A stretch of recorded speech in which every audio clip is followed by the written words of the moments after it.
Assalamualaikum warahmatullahi wabarakatuh.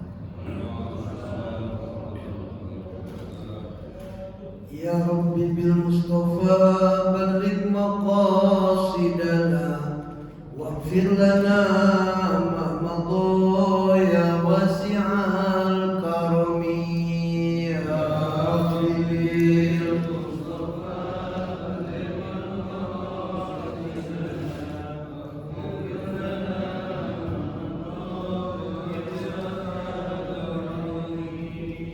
Muhammadun sayyidul kaunaini wa saqalain wal fariqaini min urbin wa min ajami ya Rabbi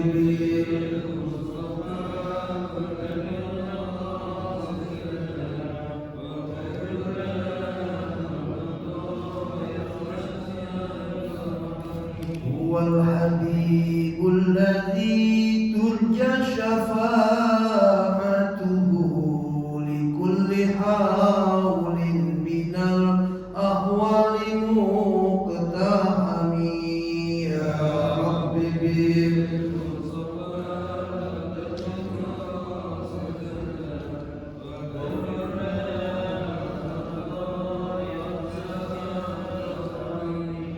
li khamsatun utfi biha harral waba'il hatima al-mustafa wal murtada wa ibnahuma wa fatima ya Rabbi bil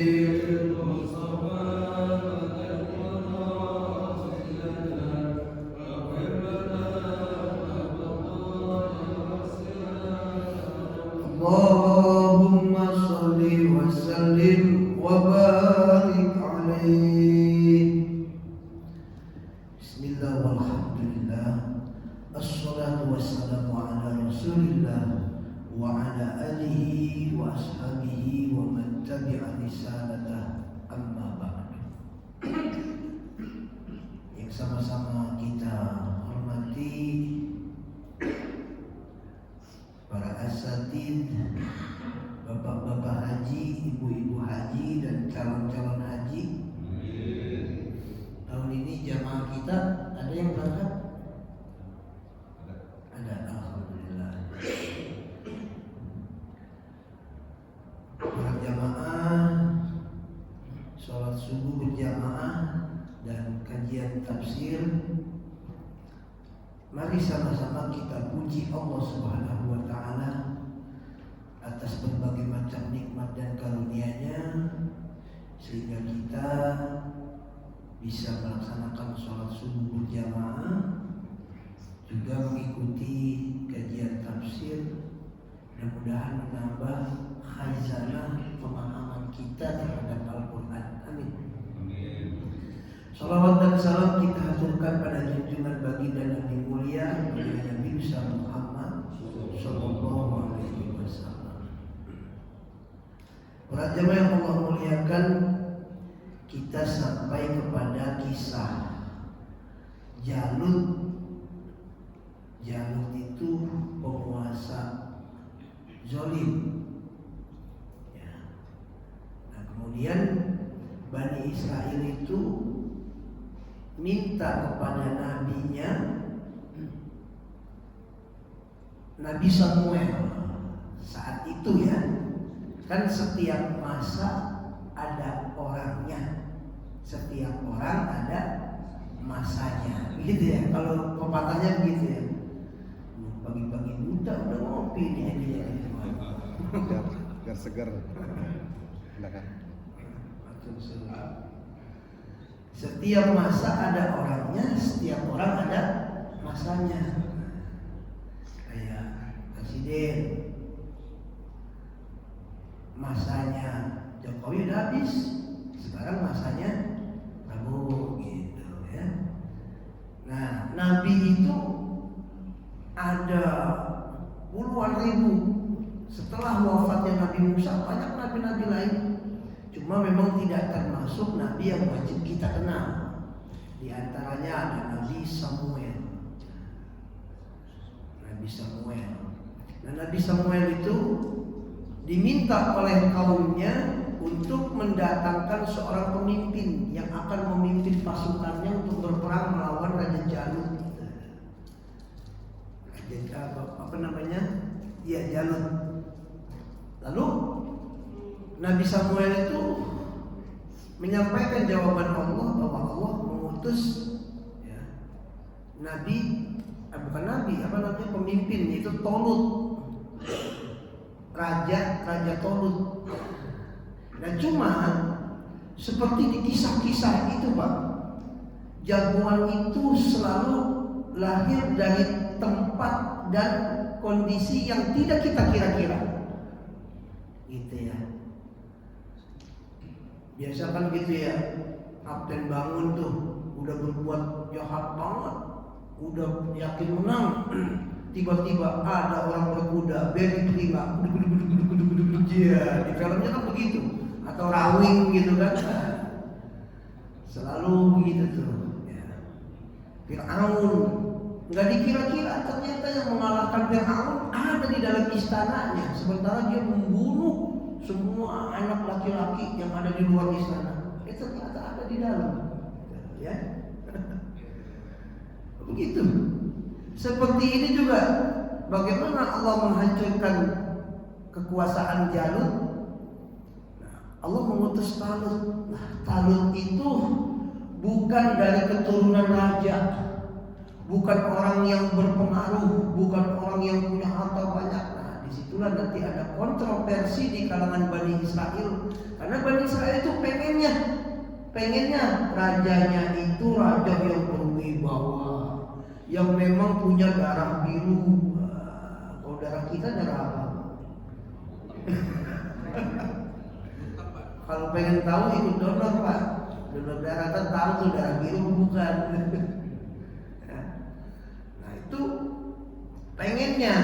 Ternyata si Tolut itu keturunan kalau silsil bebek bobotnya, orang tuanya tukang sama kulit hewan tuh, ya. Kulit lah ibaratnya gitu, bukan keturunan panglima, keturunan raja, keturunan jenderal, bukan. Tapi memang begitulah cara Allah mengangkat seorang pemimpin yang berpengaruh besar, itu dari orang-orang yang tidak dikira-kirakan oleh umum. Makanya di sini kita belajar jangan meremehkan orang, ya. Kita nggak tahu 10-20 tahun yang akan datang. Nah, jangan-jangan di samping saya nih presiden nanti, ya. Gitu. Jangan-jangan orang hebat. Kita nggak tahu masa depan. Dan masa depan itulah ternyata hal yang gaib. Jin gaib masih bisa dilihat, Pak. Ya. Masukin botol aja bisa, gitu kan. Ternyata yang gaib itu masa depan. Jangankan setahun, jangankan sebulan, besok kita masih duduk di sini, ada yang tahu? Nggak ada yang tahu kan? Besok kita masih duduk di sini, nggak ada yang tahu. Makanya gaib itu sebenarnya masa depan. Nah, para jamaah sekalian, mari kita lanjutkan kisah Tolut dan Jalut. Al-Baqarah ayat 247, kacamata pakai ketinggalan lagi. Plus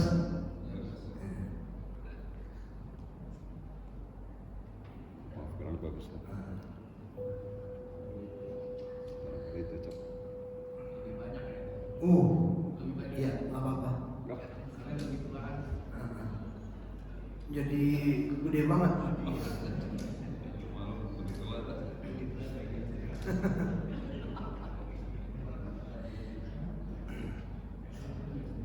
Ceritanya nih, Allah udah utus itu siapa?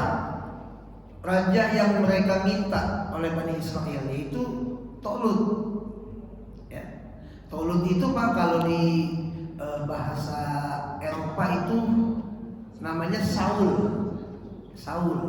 Kalau Jalut yang jahat itu namanya Goliat. Nah, mungkin kita kalau di film Yunani kuno ada tuh ya. Goliat. Saul melawan Goliat. Sudah diutus.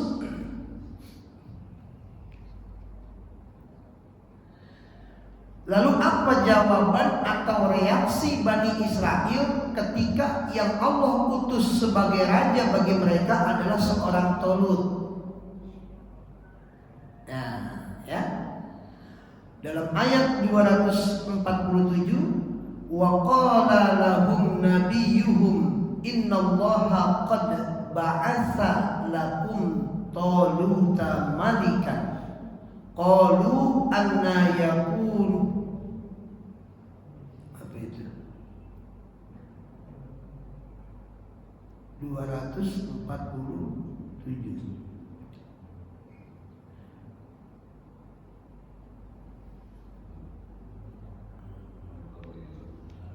Qalu anna yakunu lahul mulku alaina wa nahnu ahaqqu bil mulki minhu wa lam yubta sa'atan minal mal qala inna allaha astafahu alaikum wa zadahu bastatan fil ilmi wal jism wallahu yu'ti mulkahu man yasha wallahu wasi'un alim.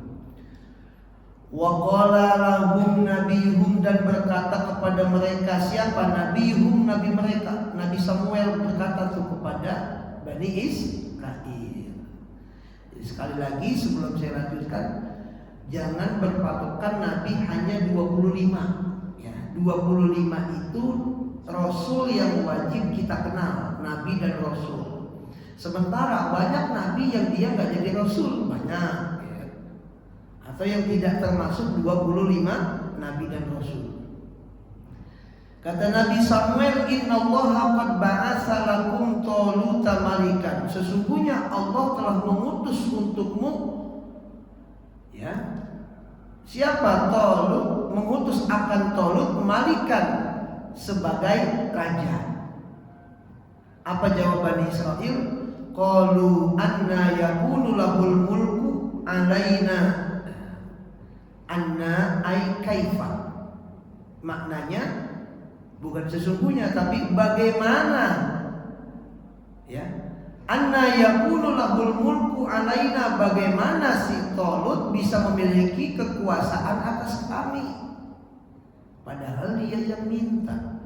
Udah dikasih, iya, tuh Bani Israel begitu, ya. Makanya muncul istilah di Indonesia, dikasih hati minta empelak. Gitu ya. Dia minta, udah dikasih.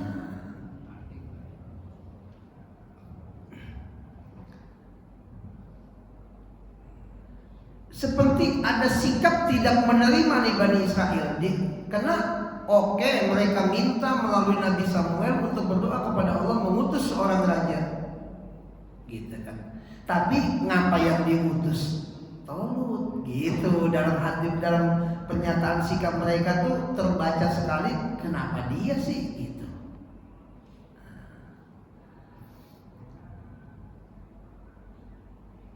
Wa nahnu ahaqqu bil mulki, sedangkan kami ahaqqu bil mulki, lebih berhak untuk mendapat kekuasaan. Ahaqqu bil mulki minhu, lebih berhak menjadi raja daripada si Talut, kata orang Bani Israel. Mendingan juga Pak Rahmat dah, gitu. Ibaratnya begitu tuh, ya. Kenapa Bani Israel menilai bahwa Talut itu tidak layak jadi pemimpin mereka? Ditafsirkan di sini li'annahu laisa min subtil mamlakah. Dia tidak memiliki keturunan raja, enggak punya darah raja. Walan nubuwah, tidak punya keturunan kenabian. Wa kana dubbagon, dan si Talut itu tukang samak. Kalau kulit sapi itu habis kurban, kulit kambing kan dibawa tuh. itu yang bawa itu tuh Talut. Nah disamak, dijadikan apa nantinya, kulit beduk, kulit rebana, kulit macam-macam lah. Aura'iyan atas orang pengembala. Walam yuktas sa'atan minal mali, dan tidak punya cukup harta. Yasta'inu biha ala iqamatil mulki, untuk membangun kerajaannya, membangun pemerintahannya, nggak cukup modalnya. Memangnya Purbaya langsung gelontorin berapa M tuh, gitu kan?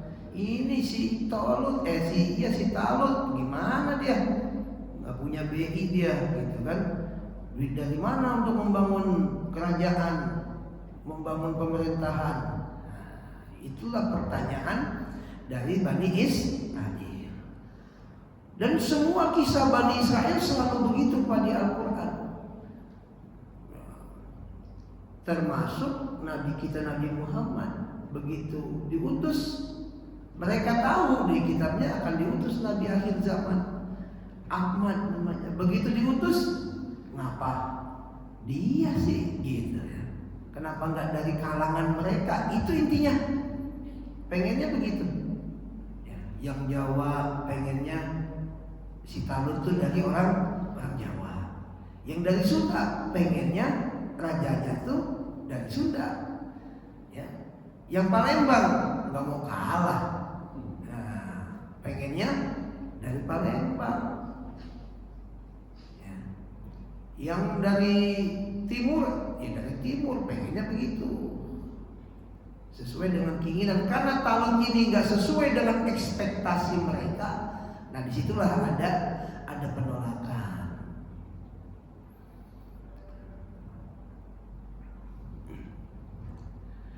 Apa jawab nabinya? Nabi Samuel, qala an-nabiyyu lahum, berkatalah nabi kepada mereka, innallaha astafahu, sesungguhnya Allah memilih pemimpin. Ini nih, innallaha astafahu, sesungguhnya Allah lah yang memilih pemimpin, ikhtarahu lil mulki, memilih si Talut untuk mendapat kekuasaan, menjadi raja, alaikum atasmu, wazadahu bastoh, dan Allah menambahkan kepadanya ya, keluasan bil ilmi wal jism, dalam hal ilmu dan juga fisik.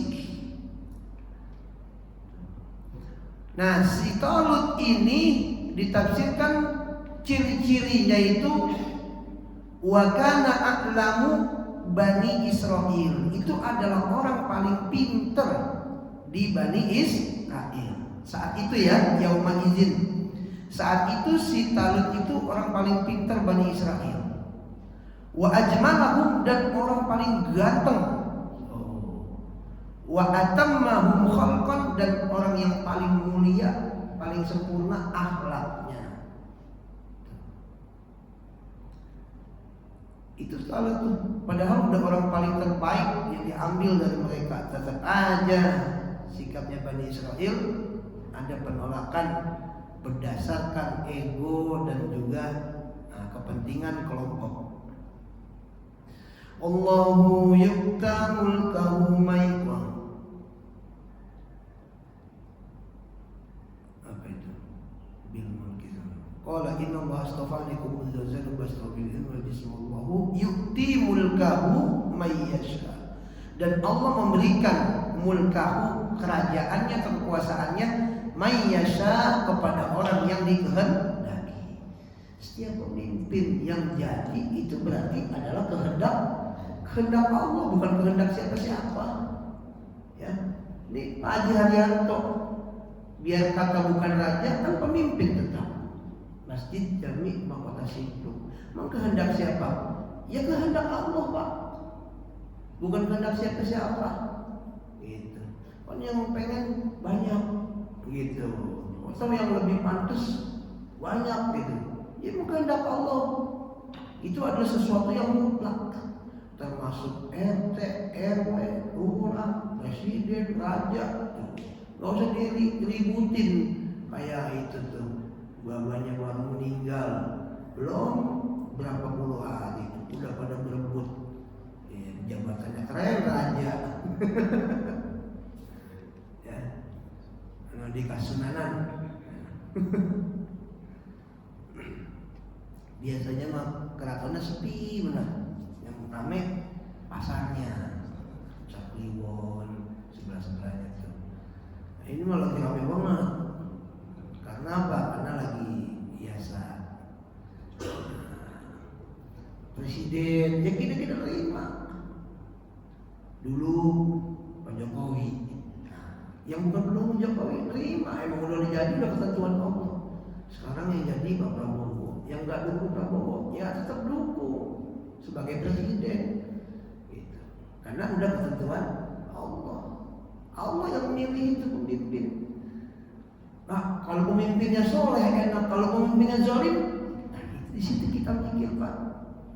Salah satu cara Allah, ya, mengangkat keberkahan kita itu salah satunya apa? Wa yusallitullahu sultanan zaliman. Kita dikasih pemimpin yang zalim, itu juga azab dari Allah. Kalau kita dapat pemimpin yang zalim, nah itu juga azab dari Allah. Allah cabut keberkahan, ya. Bimautil ulama, kematian para ulama. Udah banyak yang ulama meninggal ya Pak, para kiai, ya. Udah banyak kiai besar meninggal dunia. Kemudian apa lagi? Ya. Salah satunya lagi Allah berikan pemimpin yang zalim. Nah, para jamaah sekalian, Allah yang memilih pemimpin itu.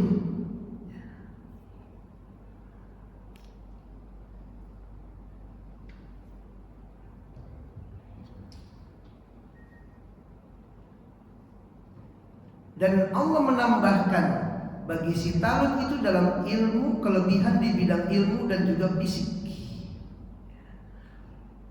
Allah memberikan kekuasaannya kepada siapa yang dikehendaki. Itahu la iktiradu alaihi. Allah memberikan kekuasaan itu kepada orang yang dikehendaki. La iktiradu alaihi, tidak bisa diganggu gugat. Tidak bisa diganggu gugat. Kenapa? Itu kalau dalam pelajaran tauhid masuk pada bab kudrat dan iradahnya Allah. Kalau udah iradah, kudrat dan iradah Allah, kita nggak bisa ganggu-gugat. Karena udah kejadian, kan takdir bisa dirubah. Ya, tapi kalau udah kejadian ya udah namanya takdir. Wallahu wasi'un alim, dan Allah maha luas lagi maha mengetahui. Ayat 248, wa qala lahum nabiyyuhum inna ayata mulkihi an ya'tiyakumut tabut. Dan berkata kepada mereka nabinya, ketika itu Bani Israel minta bukti tentang kekuasaan si Talut. Apa buktinya Talut punya kemampuan? Apa buktinya si Talut ini kompeten dalam menjalankan pemerintahan? Maka dilakukan namanya fit and proper test. Ya, gitu. Maka lama tolabu minhu ayatan ala mulkihi, ketika Bani Israel itu meminta bukti atau tanda-tanda kebenaran ala mulkihi, bahwa si Talut ini mampu menjadi rajanya, menjadi kekuasaannya. Nah, kemudian Nabi Samuel mengatakan inna ayata mulkihi, bahwasanya tanda-tanda kekuasaannya Talut itu ayatiyakumut tabut. Talut bisa mendatangkan tabut kepada kamu. Tahu tabut Pak? Tabut itu ditafsirkan di sini as-sunduku, sebuah kotak. kotak. Yang kotak itu Pak, dulu kenapa Fir'aun bisa mengejar Musa, Nabi Musa dan pengikutnya sampai menyeberang laut? Kenapa? Gara-gara kotaknya diambil itu. Kotaknya saat itu dalam kekuasaannya Fir'aun diambil. Kalau itu diambil, runtuh kerajaannya. Azimat ya. Apa namanya? Ya, kayak kalau Belanda tuh yang aki-aki manjat pagar ditembak nyebrang masuk. Begitu turun pagar tembak berdarah. Ternyata jiwanya nyangkut. Ada kan itu ya. Sunduk. Kalau kita sunduk apaan sih? Itu kan ya kotaknya. Sunduk. Nah, kan bukan masalah kotaknya Pak, tapi isinya. Ya. Sunduk itu fihi suwarul anbiya, di dalamnya ada gambar-gambar nabi-nabi. Anzalahullahu ala Adam wastamarra ilaihim, yang Allah berikan kepada Nabi Adam dan terus turun-temurun. Jadi ada kotaknya ya.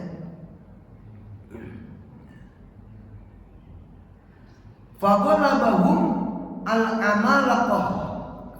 Ketika sudah sampai kepada mereka Bani Israel, nah, mereka dikalahkan oleh suku Amalek. Suku Amalek. Diambil tuh kotak itu. Wa akhadhuhu wa kanu yastaftihuna bihi ala aduwihim, dan mereka menjadikan itu sebagai penolong menghadapi musuh-musuh mereka. Kalau perang itu dibawa tuh sunduknya, kotaknya. Kalau di Indonesia mah di zaman kerajaan dulu gending. Ya.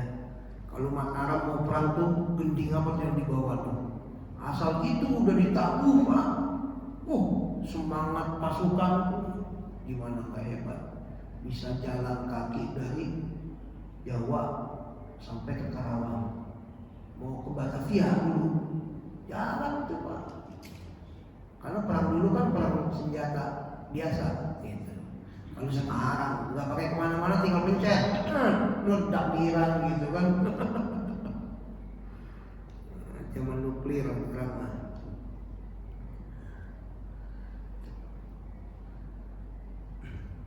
Dikuasain itu kotak, menghadapi musuh di bawah. Wa yuqaddimunahu fil qital, ketika perang ditaruh tuh. Di bawah perang ditaruh di depan tuh. Ada kereta bisa kereta jenderal, kereta pimpinan ditaruh di situ. Sebagai azimat.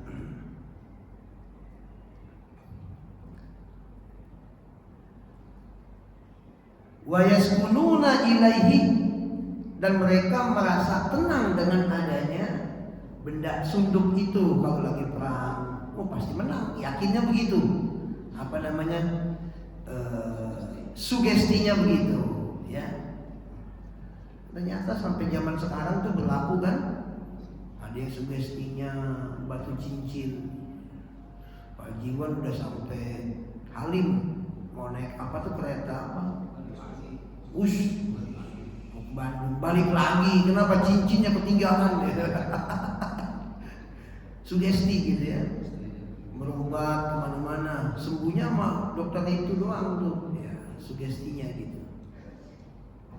Kama qala ta'ala, sebagaimana firman Allah, fihi sakinatun mir rabbikum, di dalam sunduk itu ada sakinah, sesuatu yang memberikan ketenangan. Tuma'ninatun liqulubikum, yang memberikan ketenangan bagi hati kalian. Min rabbikum, dari Tuhanmu. Wa baqiyatun, dan di dalam sunduk itu ada peninggalan. Mimma taraka alu Musa, yang ditinggalkan oleh keluarganya Nabi Musa. Wa ali Harun, dan keluarganya, keturunannya Nabi Harun. Dalam sunduk itu disimpan tuh. Ya, dalam sunduk itu disimpan tuh. Apa namanya? Peninggalan Nabi Musa, peninggalan Nabi Harun. Apa aja itu? Seperti nakla Musa, seperti sandalnya Nabi Musa, terompahnya Nabi Musa. Kan terkenal terompahnya Nabi Musa. Ya. Wa asohu, dan tongkatnya Nabi Musa ada tuh di situ. Mau tongkat panjang masa masuk dalam kotak? Ya, langsung gokong di kuping tongkatnya. Jangan berpikir gimana ya, tongkat segini, sunduk segini mana muat. Jangan begitu Pak. Berpikirnya kita mesti bebas. Langsung gokong di kuping tongkatnya. Begitu dikeluarin baru panjang tuh. Wa imamatu Harun, dan imamahnya Nabi Harun ada tuh di situ begitu. Nah, ya. Makanya kadang-kadang kita punya sugesti nih, gitu. Ada peninggalan bapak orang tua kita, gitu. Misalnya peninggalannya cangkir, gitu kan. Nah itu kita punya sugesti, misalnya ada anak lagi panas, anak lagi kurang enak badan, kita kasih minum, cuma minumnya pakai cangkir peninggalan orang tua. Itu kita punya sugesti sembuh, ya nggak apa-apa. Itu nggak termasuk syirik, ya boleh tuh diminumin anaknya. Dibacain Bismillah, jangan lupa Bismillahirrahmanirrahim. Enak. Alasannya gue pengen minum gitu. Ya, itu begitu Pak. Boleh, ya, boleh. Kayak anak kejedot gitu kan, emaknya apa? Buka kerudung, rambutnya diusel-usel kepalanya tuh. Apa hubungannya coba rambut sama kepala benjol gitu? Sugesti, tapi sembuh gitu. Ya. Ini juga sama ya. Ada sendalnya Nabi Musa, tongkatnya Nabi Musa, sama imamahnya Nabi Harun. Tapi kalau di dunia apa ya, kalau disebut dunia mistik atau apa ya, hikmah, itu diburu ini. Tongkatnya Nabi Musa, ya imamahnya Nabi Harun diburu tuh sampai sekarang. Nah kalau bapak ada yang ngajak-ngajak ituan, jangan mau Pak, ngabisin duit doang.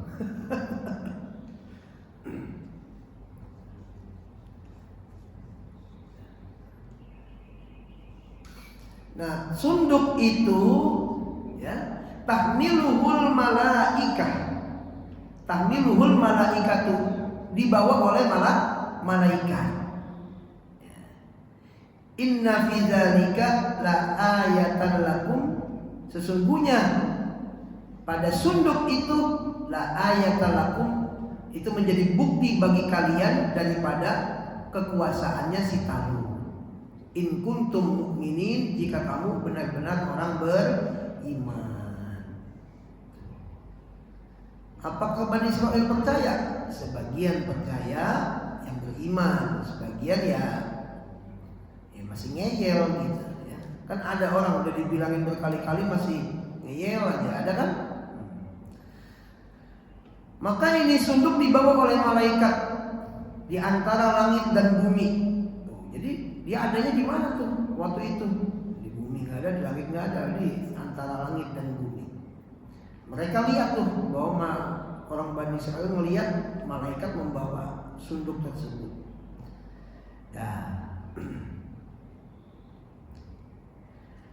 setelah itu hatta wada'athu inda Talut, sampai malaikat meletakkan Talut itu di sisi meletakkan sunduk itu di sisi Talut.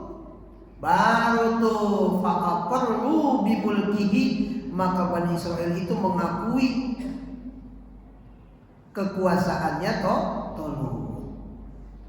Wa tasarahu ilal jihad, dan mereka bersedia untuk berjihad. Waqtaru min syababihim, dan Talut memilih pemuda-pemuda mereka sab'ina alfan, sebanyak 70.000 untuk menghadapi pasukan Jalut. 70.000 yang muda-muda Pak Haji. Jadi kalau Pak Haji yang udah tua-tua nggak dipilih sama Nabi, sama siapa? Sama Talut. Yang kalau habis sholat udah nunduk gitu. Yang kalau ngaji kita mau ada senderan baik gitu ya. Yang penting dengar gitu, sayup-sayup gitu kan. Yang penting dengar gitu. Nah, ini kayak begitu udah nggak dipilih tuh sama Talut tuh. Pilih yang muda-muda. Yang muda-muda dipilih. Kenapa? Karena dalam perang ini fisiknya gitu. Kalau kita kan fisik melemah, apalagi pusar ke atas, lemah udah. Yang kuat tinggal pusar. Bisa rajin.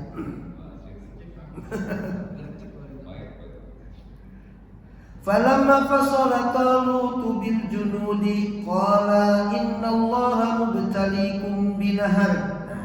Berangkatlah tuh. Falamma fasala Talut bil junudi, ketika Raja Talut beserta pasukan keluar ya min Baitul Muqaddas, dari Baitul Maqdis, Pak. Baitul Maqdis dari zaman dulu berarti kan. Karena memang rumah suci itu, tempat suci dulu 3 tempat haram itu. Masjidil Haram, jadi ada Mekah, ada Madinah, dan ada Aqsa, itu ya. Baitul Maqdis.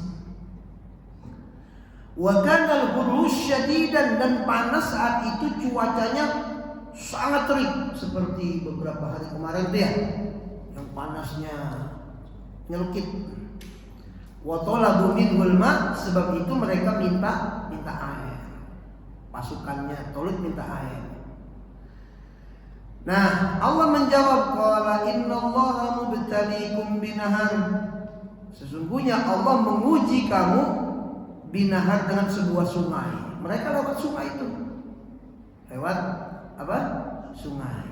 Nah, sungainya jangan konotasi kita sungai seperti kali depan tuh. Jangan. Sungai pegunungan lah gitu, yang jernih, mata air yang dijadikan sumber mata air, bisa diminum gitulah. Nah, Allah menguji kamu dengan sungai. Sungainya ini kan tadi berangkatnya dari mana? Baitul Maqdis ya. Menguji agar nampak siapa yang taat dan siapa yang tidak taat kepadaku, kata Talut. Ini sungai Bainal Ardani Palestina, berada di antara Yordania dan Palestina. Sekarang Ardan itu ya Yordania. Faman syariba minhu falaysa minni, barang siapa yang minum dari sungai itu, minumnya banyak gitu, falaysa minni, maka dia bukan golonganku, bukan pasukanku. Artinya dari 70.000 orang itu pemuda, kalau dia minum dari sungai itu, maka dia nggak akan ikut jadi pasukan Talut, balik dia pulang. Wa man lam yat'amhu, maka barang siapa yang tidak meminumnya, fa innahu minni, maka dia termasuk golongan pasukanku. Kalau yang minum nggak masuk, nggak lulus lah gitu fit and proper testnya. Kalau ini fit and proper testnya pakai sungai. Kalau dia nggak minum, lolos ujian, boleh ikut berjihad. Tapi ada pengecualian, illa man iktarafa ghurfatan biyadihi, kecuali orang yang minum secaukan tangannya. Ini kalau kita di sungai kan gitu ya, tuh, ambil air pakai tangan caukan. Nah kalau segitu doang dia minum boleh, nggak lebih, nggak nambah. Minum cuma secaukan tangan.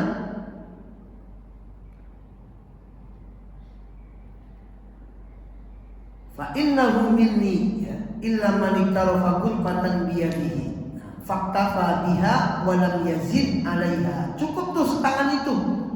Wa lam yazid 'alaiha, dan tidak nambah. Nah, yang udah ngambil, ambil lagi. Itu enggak. Cukup satu kali, enggak nambah. Fa innahu minni, maka itu termasuk kelompokku. Diriwayatkan bahwa satu caukan tangan itu digunakan untuk mereka minum dan juga binatang kendaraan mereka, kuda lah atau apalah. Falamma jawazahu, tatkala Talut melewati sungai ya, huwa walladzina amanu mahu, beserta orang-orang beriman bersamanya. Siapa nih? Yang minum apa yang enggak? Yang enggak minum, atau yang minum tapi secaukan tangan. Ya. Wahum alladzina iktasaru alal ghurfati, yaitu yang mereka mengambil hanya sedikit caukan. Itu orang yang bersama Talut.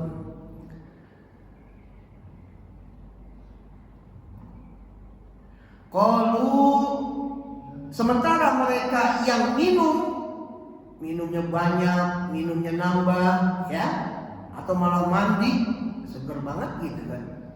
Qalu, mereka berkata, ay alladzina syaribu, yakni mereka yang minum banyak, la taqata lana al-yaum, tidak ada kekuatan bagi kami bijaluta wa junudi, untuk bergabung dengan tentara, dengan Jalut dan tentaranya.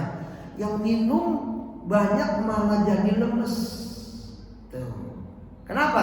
Karena sungainya ini memang udah dikasih tahu oleh Talut adalah sungai ujian dari Allah. Minumnya banyak bukannya malah kuat tapi malah lemes. Qala alladziina yazunnuna annahum mulaqullah, berkatalah orang-orang yang meyakini annahum mulaqullah, bahwasanya mereka akan bertemu dengan Allah. Ini orang-orang yang enggak minum atau minum tapi secangkir. Bahwasanya mereka itu bertemu Allah bil ba'si, pada hari berbangkit. Wahum alladzina jawazuhu, yang sudah ikut melewati sungai. Kan tinggal dikit tuh ya. Tinggal dikit Pak. Dari 70.000 tinggal sekitar 300-an. Berarti kalau dari 70.000 tinggal 300-an, yang gugur berapa tuh? 96% berarti 96%. Masya Allah. Ya kan memang begitu Pak. Ada loker lowongan kerja yang dibutuhkan 10, yang daftar gitu, sama kan? Daftar sekolah begitu juga, yang dibutuhkan siswanya ada, atau CPNS atau apa gitu kan? Formasinya cuma untuk 5 yang daftar. Nah, ini kayak gini juga sama. Dari 70.000 yang terpilih, yang lolos hanya 300-an. Nah, mereka yang lolos ini mengatakan, kam min fi'atin qalilatin ghalabat fi'atan katsiratan biidznillah wallahu ma'as sabirin. Mereka mengatakan, kam min fi'atin qalilatin, kamnya ini bukan berapa, ya, tapi jumlah khobariyah bermakna kasir. Jadi kam min fi'atin, betapa banyak, min fi'atin qalilatin, kelompok yang kecil, ghalabat fi'atan kasiratan, mampu mengalahkan kelompok yang besar biiznillah, dengan izin Allah. Belanda dibantu sekutunya banyak itu, Inggris, ya, apalagi itu, Amerika segala macam, banyak, lebih banyak dari kita, tapi kita menang. Bahkan 10 November itu area-area Surabaya, nah itu kan malah bisa membunuh apa? Jenderalnya gitu ya. Atas izin Allah Pak, atas izin Allah. Kelompok yang kecil bisa mengalahkan yang besar. Yang 300 itu ternyata bisa mengalahkan pasukan Jalut yang ribuan. Biiznillah, atas izin Allah, bi iradatihi, dengan iradahnya Allah. Kalau udah bicara iradahnya Allah, kita udah enggak ada peran Pak di situ. Ya, karena kita itu kan la haula wala quwata illa billah. Kita jadi begini sekarang, ya udah, ini iradahnya Allah. Waduh, jadi ketua masjid kata Pak Haji Haryanto, ya udah iradahnya Allah. Saya juga di sana di situ suruh ngurusin masjid. Emang saya mau enggak? Dipilih juga saya nggak ada. Gitu. Ya mau irodahnya Allah gitu. Irodahnya Allah. Kenapa tinggalnya ya di Ciledug tempat macet? Habis Ciledug indah pindah ke Beta, habis ke Beta pindah ke Impres, habis Impres macet lagi di Joglo, Joglo macet lagi di Ciledug indah, orang berhenti macet gitu kan. Ya udah irodahnya Allah kita tinggal di sini, ya udah kita bangun daerah kita. Nah, apa yang tinggal di sini tuh? Jangan di aspal, habis aspal hujan rusak. Habis di aspal banjir rusak, gitu kan? Udah irodahnya Allah. Kalau udah bicara irodah Allah, udah kita angkat tangan, nggak bisa apa-apa. Karena semua yang kita miliki adalah milik Allah. Mengapa ya begini? Ya udah irodahnya Allah, ya udah dah. Kalau udah irodahnya Allah mentok Pak. Berapa banyak kelompok yang kecil bisa mengalahkan kelompok yang besar? Biiznillah atas izin Allah.